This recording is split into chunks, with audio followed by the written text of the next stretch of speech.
This is for those people who tell you that alkaline diets are going to change your life and going to make you fight cancer. It's a lie.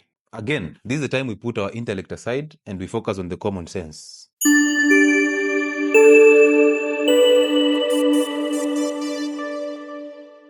Five meals a day. So your system is so clogged.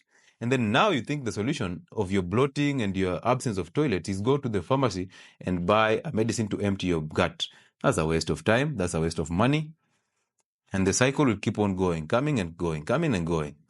Okay? So it's time for you to unlearn these things. So now in the large intestines, because of the fermentation processes that are happening there with the bacteria and the fiber, you're actually yielding acidic compounds. You know, fermentation will either yield you lactic acid or water. Yeah, of course, that's the major compound that comes out of fermentation. So you'll get the lactic acid. So therefore, in your large intestine, the pH is slightly acidic also. So we have a very low pH. Okay? So now you see, from your mouth to the gut, to the stomach, to the small intestines, to the large intestines, different pH scales. Now, by the time the food is being absorbed in the small intestines, it's actually being absorbed under basic pH. So this is to those people. Actually, I was just doing this to help to make you understand. This is for those people who tell you that alkaline diets are going to change your life and going to make you fight cancer. It's a lie. Again, this is the time we put our intellect aside and we focus on the common sense. Why do you think we have all these different pH in the gut? And then somebody has to come in and tell you that if you eat alkaline, because these are the plant-based diets, the vegetables, the fruits, okay, basically the legumes and all these plant proteins, which are basic in nature. So somebody tells you if you eat these plant-based diets, the alkaline diets, you will end up making your system to become alkaline. Now remember this. Our blood is always near neutral pH. We are just ranging in the neutral pH. The neutral pH. So if our blood is in neutral pH, how then shall we ever get into alkalinity? When you just bring your common sense here, you start thinking like a real G, a real medic. This is what you realize. That by the time you're eating, if you eat those plant-based diet, that alkaline diet, in the stomach, the pH will be different. For you to digest, it will be different. Now they tell you don't eat red meat because it has all these acids and it will make your system become acidic and then it will expose you to cancer, because actually that's where the myth came in. The myth hailed from the fact that most diseases and most cancers are actually surviving or coming from an acidic pH in the gut or in the system. But we always have acidic pH in the stomach. Why don't we have everybody having cancer of the stomach? You start asking those questions and everybody runs away. Number two, you've eaten an alkaline diet. This goes to also people who take sparkling water. So you've eaten these alkaline diets. They get into the stomach, they encounter an acidic pH. There will be a reaction, of course, between bases and acids. That will yield a basic compound. By the time the alkaline diets are actually getting into the small intestines for absorption, they are different compounds totally. They are not what you ate. They are a different thing because they have gone through an acid, their reactions, then came out, went into the small intestines as basic. And then they are now absorbed as bases. And as you absorb them into the bloodstream, there are two organs that are actually responsible for maintaining the blood pH. That is the kidneys and that is your lungs. So, for example, if your blood pH starts going down, that basically means you're going into acidosis, low pH. What does the kidney do? The kidney will start reabsorbing bicarbonate ions so that it can neutralize the acid to give you a neutral pH in blood. That is a normal physiology. You don't need rocket science to understand that. When you're also getting into that acidity in the system, you'll start breathing shallowly and faster.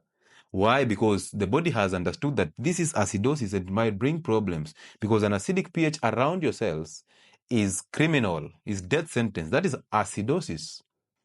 So the body has to take back the homeostasis. So the kidneys are reabsorbing the bicarbonates to neutralize the acid. And the lungs, what they are doing is, because when you're getting into acidosis, what you need is, you need to clear the CO2 in the blood. because acidosis in blood can be caused by high amounts of carbon dioxide, which basically makes weak carbonic acid. Did you remember that equation when you reacted water and carbon dioxide, and then you got weak carbonic acid, which is easily to dissociate to release hydrogen ions, and then your blood pH starts going down. It becomes acidic. So now you're breathing shallowly and faster because you want to get rid of the CO2 in the system. And now that normalizes your blood pH back to neutral. So from that statement, please tell me, how do alkaline diets change the pH of the system? How will they then help you fight cancer?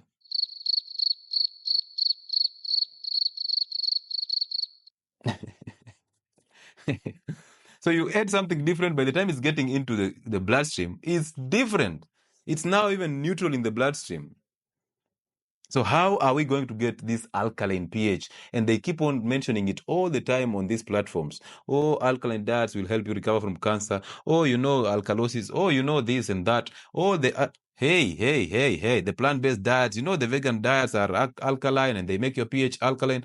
How will they make your pH alkaline when you have functional kidneys? What is the function of the kidneys, my friends? My advocates for the alkaline diets, what is the function of the kidneys? What is the function of the lungs? And why did nature design blood to be neutral? That now you've decided, now you have to find your own way of making blood to become alkaline so that now you can recover from cancer. And you're still eating all these plant-based foods. You're eating the grains, the whole grains. But this is the point. Did you know that, of course you know, but I will take you into the technical aspect of it, that plants cannot run away when they are under attack, right? So as those plants are growing, they are also interested in survival. That's nature. So now they are under attack from insects, from bigger animals, and from human beings. But they cannot run. They don't have legs to run away. So they will actually suffer the consequences and they may end up becoming extinct, right? So for them to survive, they have to adapt. So most of you have eaten beans, have eaten the grains, the dengu, the lentils, and then you've suffered a serious bloating. Do you know where it's coming from?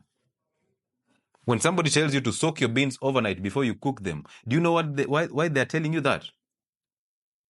They're telling you that because they know that these plants, for them to survive, they actually have to create things that will actually make sure that the insects and the animals, including human beings, cannot target them. So they will make things that are called anti-nutrients. Examples are the phytic acids. Go read about anti-nutrients. When they form anti-nutrients, they are making sure that they will irritate you when you eat them. And when they irritate you, you'll never go back. And that is how they will survive. That is one way. Number two, plants know by nature. Don't ask me how plants know. This is just nature. A river cannot go back the hill, uphill. A river goes one direction. That is nature. So plants understand that for them to survive, they have to also adapt by making the male sterile. So they have to make the male insects sterile. They have to make the male animals and the human males sterile. And once they kill the man, once they kill the manhood, the population will go down and the plants will start to survive. So how do they cause sterility? They produce things that are called phytoestrogens. Underline the word estrogens.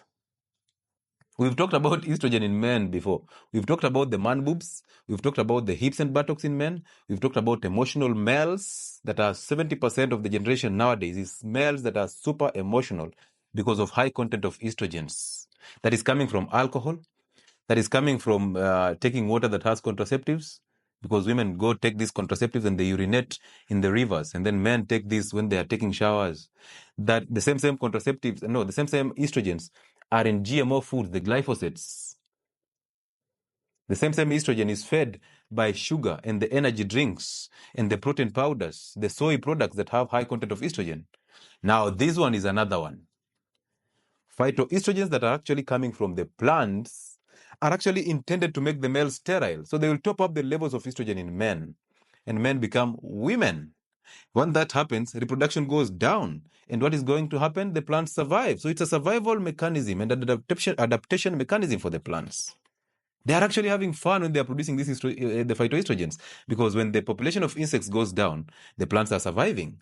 When they irritate your gut through the anti-nutrients, you start getting problems. Now you eat those grains, and the anti-nutrients in these grains block your absorption of healthy nutrients. So underline the word anti-nutrients. They actually block your absorption of healthy nutrients from the gut. Therefore, you go into nutrient deficiencies. You might end up dying. It doesn't matter. When you die, the population goes down, the plants survive. So two things, the phytoestrogens and the anti-nutrients. These are the survival tactics for the plants. So when you tell me to concentrate on eating plant-based diets, please tell me about how will I survive from this? Tell me how I'll survive from this. And nowadays, GMO is everywhere and the glyphosates are everywhere. So how are you going to survive from high estrogen levels? And again, remember, in men, high estrogen levels, not only will they cause you infertility or oligospermia, they will actually cause you the man boobs. We've talked about that. We've talked about the hips and the buttocks, the emotions and all that. They will now also, because remember, estrogen is a building hormone. So it will start building your prostate. In the prostate, it just builds up. That's how you get an enlarged prostate, because of estrogen and dihydrotestosterone, the DHT. We talked about it when we were talking about the gym. So imagine that now you start having an enlarged prostate. You are already a candidate for the big pharma because of the medicines that are coming there.